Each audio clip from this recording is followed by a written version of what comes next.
Welcome into another episode of the Redraft Rehab pod. We are here. It is your good fellas. We are down one man today, but we're going to hold down the fort. I got my good man Thermnation here. I'm your host, Pope. How's it going, Therm? I'm good. Just sleepy. Hey, man. You see it. You see it. I've decided to wear my hat only because it's raining and cold outside up here where I'm at. So, hey, man, trying to rep the team, even though they're going through just a season from absolute garbage right now. Just injury, bad luck left and right. Not that the team had big expectations, but coming off of a kind of uneventful, I think, week of football. Like this weekend had just a bunch of just stinkers on, and then teams playing just up to expectations, teams playing below expectations. The Bucks Bills game I watched extensively, and it's just not. There was no defense to be had in that game. You saw how hard it was for Baker Mayfield and the Buccaneers to do anything on offense, and how much effort it took to just get up the field and score. And then Josh Allen had 20 seconds in the pocket every single time to just do whatever he wanted. So that was pretty much the game that I saw the most of this weekend. How about you, Therm? Any game Uh, that you paid attention to? yeah, I had the box on. I was watching that game. I was watching also the Rams versus the Seattle game, and from that game, my biggest takeaway is that I think if the playoffs truly do go through Philly, I think Philly's going back. It's early to say, and confident, but I mean, from what I saw in that Rams Seahawks game, Sam Darnold is going to be Sam Darnold in a big game. The Rams are a good team. They're built very well, but they can be stopped. Heck, we've already beat them before this season, and the same thing happened. Like they put up a big lead on us, but if you go back and watch the game, they really only drove the ball down on our defense like twice. The other touchdown they got was because of a punt that was muffed. So they started like right in the red zone and scored. Yep. But then after that, they couldn't do anything. So I'm This not dates back to too last worried. season, really, right? In the playoffs last year, right? All roads had to go through Philly. The Rams had to go through Philly. It was snowing the week before. It was cold. It was just a bunch of that. And the Rams played well in the playoffs last year. It wasn't like an easy game at all. But if these teams in the NFC have to go through Philly in that January cold, then yeah, I think it's going to be a problem, and I think it's kind of Phillies to lose. To be honest, I didn't see anything from any NFC team almost all year that would threaten Philly's throne. I like the way the Lions played you guys this past week, just because it wasn't necessarily anything that the Lions were doing, though. It was really just about what Philly wasn't doing, and I think that's a great position to be in. I I think Philly was beating themselves versus outside of like the Lions actually doing stuff like that. But I was just disappointed across the board. I mean, to me, I'm ready to submit my Super Bowl matchup already. I think it's going to be a tough game, but I think it's Buffalo and I think it's Philly. There's a couple of like sneaky teams that I think could surprise teams in the playoffs, like San Fran maybe. But from what I've seen, I don't think anybody's on Buffalo's level. I don't think anybody's on Philly's level. So I don't think Buffalo's all that good, to be perfectly honest with you. I legitimately don't. Josh Allen essentially has to do what he did against the Bucks in order for them to win. Their defense is terrible. So if they come across a team with a good defense, aka the Broncos, yeah, I don't think the Bills will win that game. Don't get me wrong, it's Josh Allen. So at any given point, he could just go crazy and go supernova, and it's the playoffs. So I'm going to trust Josh Allen way more than I trust Bo Nix. But a good defense is a good defense. They got to go to Denver, not Buffalo, more than likely. I mean, it's going to be tough. Cold is still cold. I Now don't. I've been to Denver recently. It takes some getting used to with the elevation, like for sure. Like I thought it was a myth, and then I actually been to Denver and tried to like work out there, and it's different, man. Especially in the cold and the elevation, it's different. Why they don't have a dome is beyond me because, like, brother, they need it. Anyways, um, I personally, I just think that out of when it comes to the playoffs, you got to go with the quarterbacks, in my opinion, right? And if I listed out the top three quarterbacks in the AFC, it's going to be Allen, it's going to be Mahomes, it's going to be Lamar. And right now, I hate the way the Ravens are playing. I hate the way Kansas City is playing. And Buffalo, albeit they have a lot of issues, they're the only team that James Cook could just randomly get 200 yards and Josh Allen can go supernova. The defense still has Joey Bosa, who's producing for them right now. So it's like their secondary needs a lot of help, no question. But at this point, Buffalo was the team that I think I paid attention to the most this week. I saw a little bit of that Chargers and Jaguars game, and I turned it off very quickly. Um, I don't think the Jaguars are going to actually be able to produce, but I like the way their defense is playing. So um, hopefully they get some complimentary football happening there. But I like the defense. And in the playoffs, I go with quarterbacks and I go with coaching. So um, I like Philly's quarterback and I like Philly's coach for what they are. I like Buffalo's quarterback and I like Buffalo's coach. And I think I'm gonna ride with those two. Proceeding. But that was a little bit about the recap of what we saw this week, right? Within the football landscape, right? And a couple of early Super Bowl contenders that we want to go to. But what we're going to get at now, I think, is going to be some of these teams are sporting some very good rookies. Some of them may have found some potential cornerstones for their franchises. How is the rookie of the year race folding out for you from a offense and a defense perspective? Um, Well, defense feels more obvious than offense to me. Because I think pretty much, well, not all, but there are a lot of defensive rookies that are really stepping up from mhm.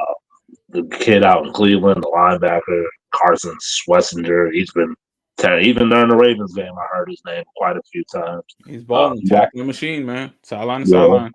you got, of course, the number two overall. I think he's number two, but was Abdul Carter. While his sack total has been terrible, his pressures have been right there as like top five or top 10 in the league. So he's somebody that's going to be good. And then last but not, well, I'm going to say two more people. One is Jalen Walker out in Atlanta. So, well, finally got somebody.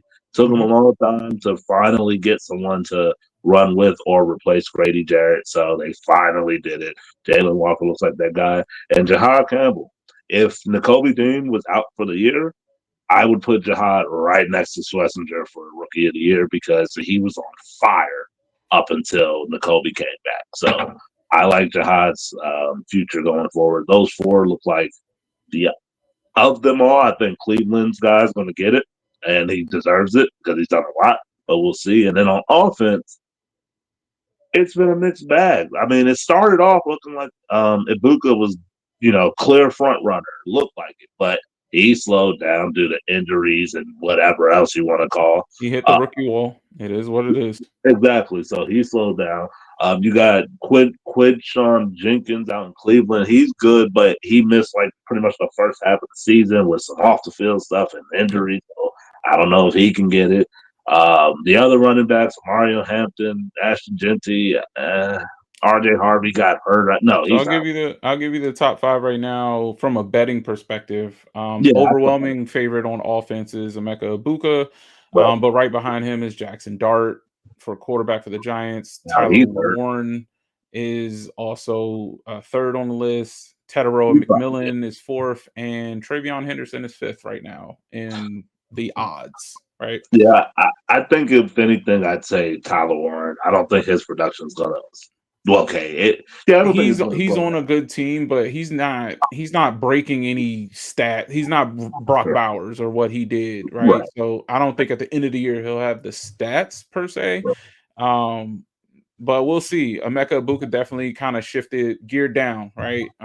Whether it's a rookie wall, he's nursing a couple of like nagging little injuries, but he's just been dropping the passes a lot. It's been inconsistent. Baker is trying to force the ball, so Baker's not getting no time back there due to the ever changing offensive line shuffling that's happening. But it is what it is. For the offensive side, I like Emeka to kind of just round out the season. I think he'll have the stats at the end of the year, although the impact may not be the same as a Jackson Dart or a Warren or even Travion, right? I think Mhm. they're going to try to give it to Travion if he just keeps going nuclear like this. Like if But he he gets won't. to 800 yards, I think he makes a case rushing. I don't think he will. I don't. I know he's been. I Yeah. like him. I think he's gonna be good in the future, but I don't think he's gonna. I don't think there's enough time, and I don't think New. Well, I mean, New England's schedule is cupcake, so he maybe, but I don't know.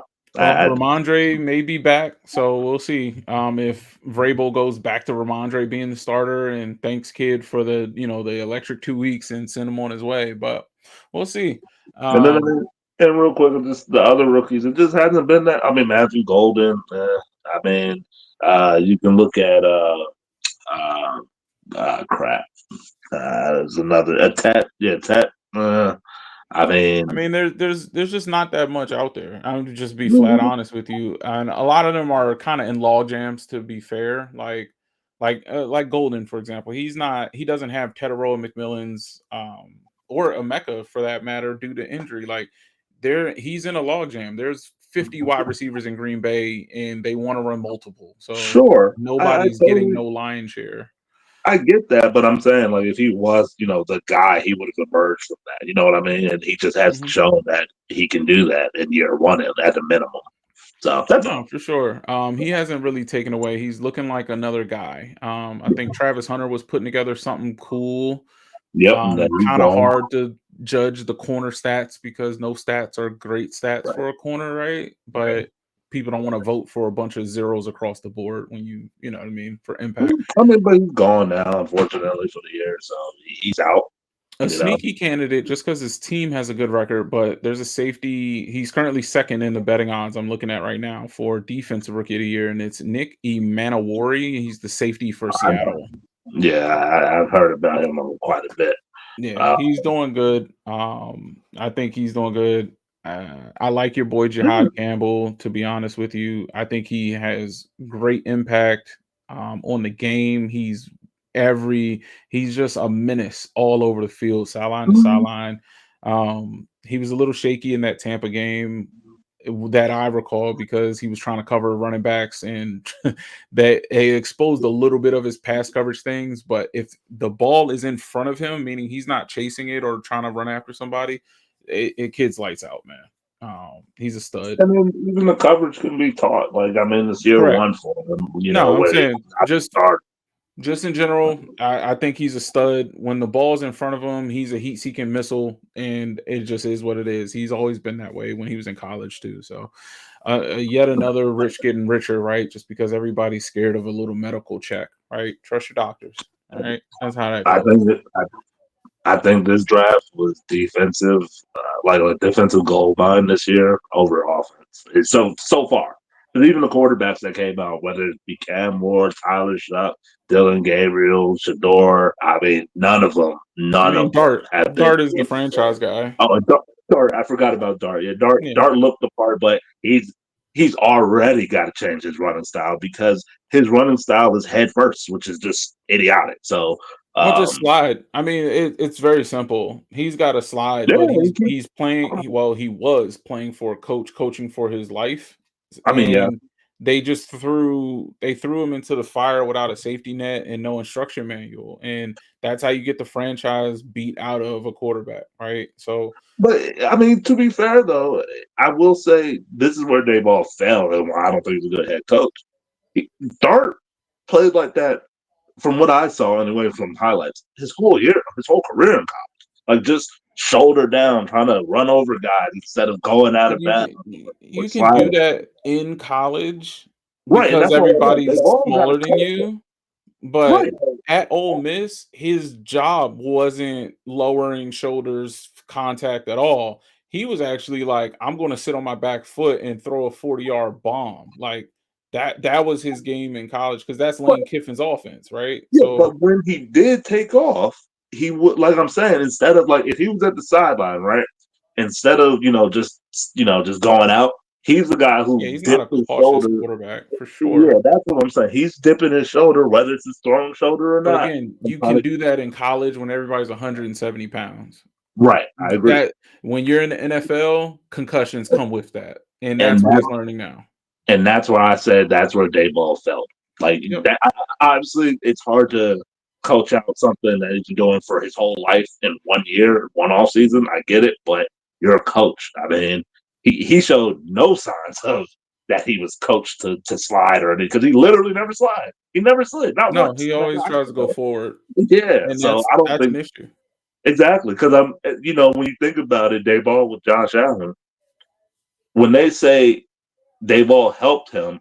He was still in that Josh Allen where he was also, dipping his shoulder, trying to jump over people, and throwing massive interceptions. But he was just throwing, 40 touchdowns too. Except Also, there's like a nowadays, 30-pound difference between those two as well. absolutely. And But then nowadays, he doesn't dip his shoulder as much, like Josh doesn't. But go ahead. well, and to be fair to Josh too, a lot of what Josh had was designed runs. It's a little That's different when that's Dart is like doing scramble drills and like like very these Josh at least had blockers in front of him, so he kind of had right. a soft landing if he needed it.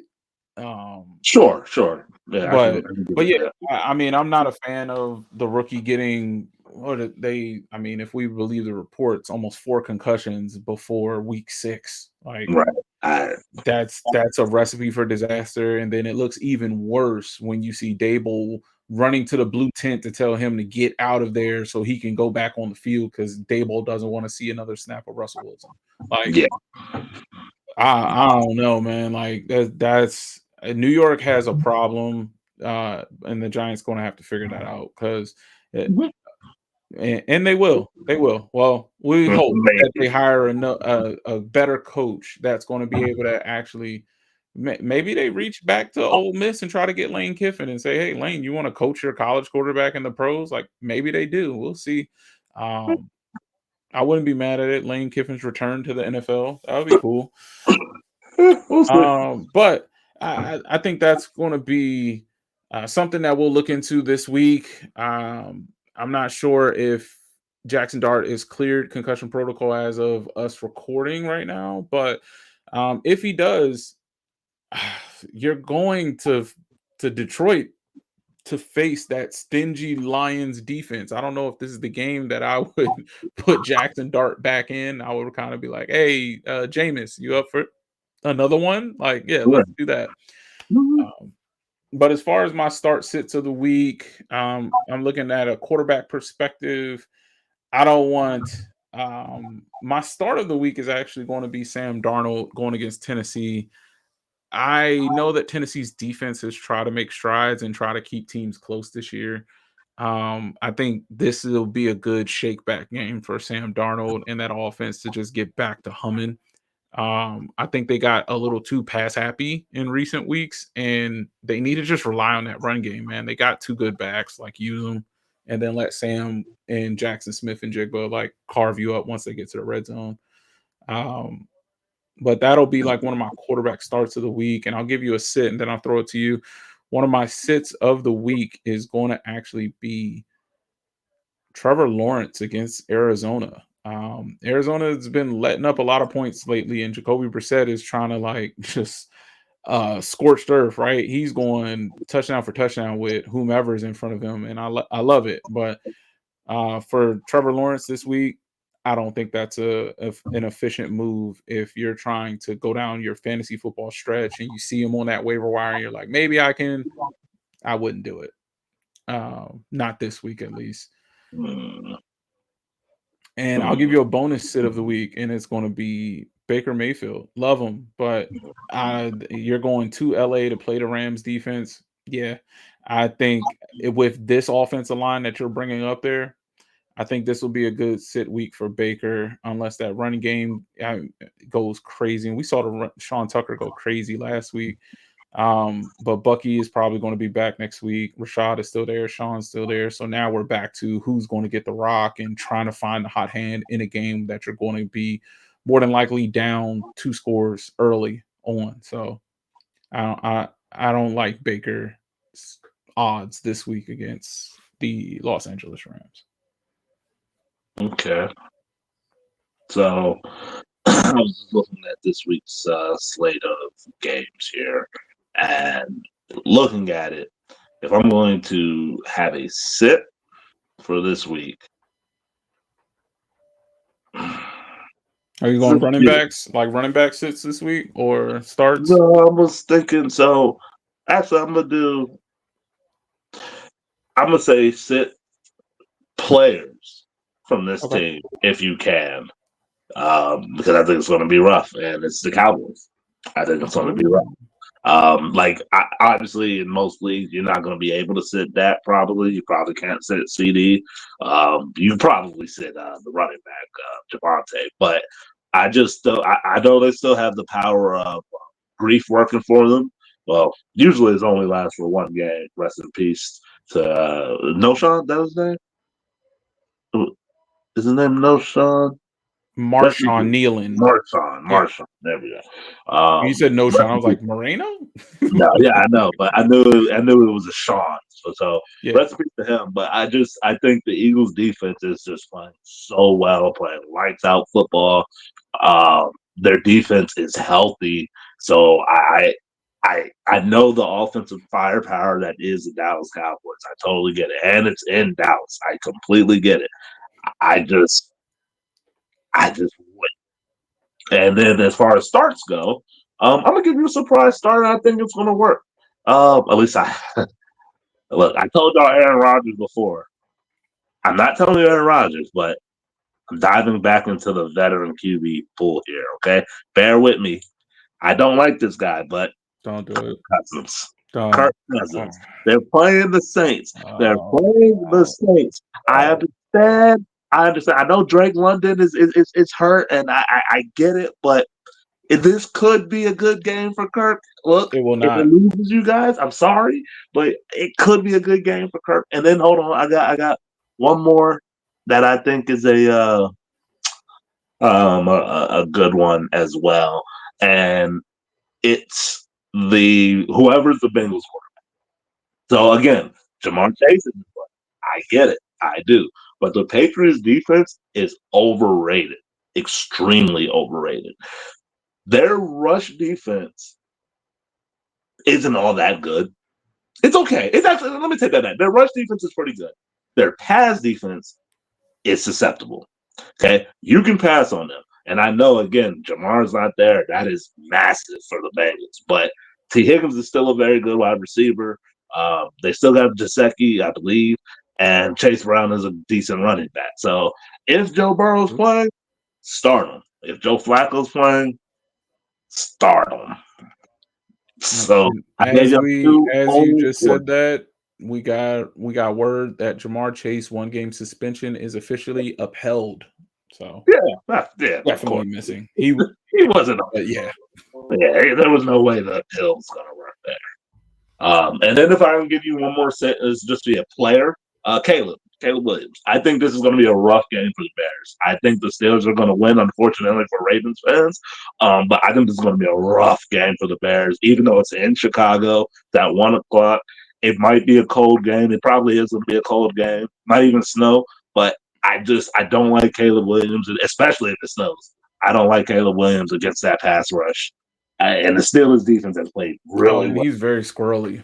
So But what I do like about the Bears at least is I like that they are running the ball with Swift and Monungai. I do like that. That's been attractive. I think this game, like you said, will be rough for them. But Steelers left last week pretty banged up. Rodgers may have a hurt wrist. he's Jalen good. Warren has a gimpy knee. You Um, know, that's a tough. so that's where I'm at. The Steelers are Jekyll and Hyde to me. Like they Mhm. either look like all stars or they just like they look completely listless. And every week I see Rodgers motherfucking his wide receivers that either run the wrong route or drop the pass, and it's typically DK. And it's like, hey man, my starts, my surprise start of the week that I just thought about. I mean, I feel like this might be like one of those games, but if because they had a bye week last week, if Alec Pierce is still on that waiver wire, the Colts are going to feed that young man. Every game I see of them, he is getting a 50-yard bomb attempt, multiple per game. And he only needs to really convert one, and then all of a sudden you got a 10-point wide receiver right there. So because they had a bye week last week, some people may have dropped him, forgot about him, but that would be a pickup of the week and a start of the week. I think Kansas City is tasting their own blood, right? They're realizing they're mortal for the first time in a long time, and they'll clean it up, I think, by the end of the year. But this might be one of them statement games. If Kansas City loses this week at home to the Colts, I then think the season's done if they lose. I think, practically, yeah, I think if they lose the Colts this week, I don't think the playoffs are even obtainable for them anymore. Like mathematically, it is, but I yeah. don't. I think this. I think this loss at home for a third straight week. Well, not three straight losses at home, but I'm saying three straight losses in a row, and this is going to be in your home. In your home after you just blew that Broncos game, and Mahomes had one of his worst games of his career. Hmm. Yeah, if they lose here, I think that's it. I mean, And the schedule definitely lightens up for it them. does, but it's But they have a division. short turnaround. So I'm looking at their schedule now. They have the Colts this Sunday. They go to the Dallas for Thanksgiving right after that. So Um, that's a little bit of a toughie, it depending. depends on it, Yep. and that depends. Honestly, this Sunday is going to determine how that Thanksgiving game is going to go for both teams because I think Philly is going to beat up Dallas to the point where they're going to be limping into Thursday, and I think the Colts are going to potentially beat up on the Chiefs where they'll be limping into Thursday. So, but that's not an easy turnaround. There and then it lightens up. They go to the Texans after that, in prime time the following week. Then they go to the Chargers. Well, they got the Chargers at home. They don't go to them, but they got the Chargers at home. They got the Titans after that. They got the another rematch with the Broncos, who probably will have the division wrapped up by then, and who knows if they actually care. But that's on Christmas, and then they end the season with the Raiders. So they got at See, least 3 easy wins. but of those things, only two of them are literally not jockeying for playoff position. Period. The rest of them are. So they're all going to give their best shot to the Chiefs. You know what I mean? And I don't think they can lose any game. If they do, it gets tough.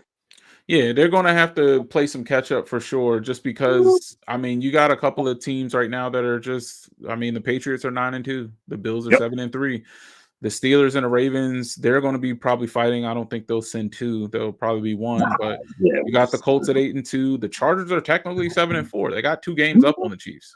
And Jacksonville. Jacksonville also has And time.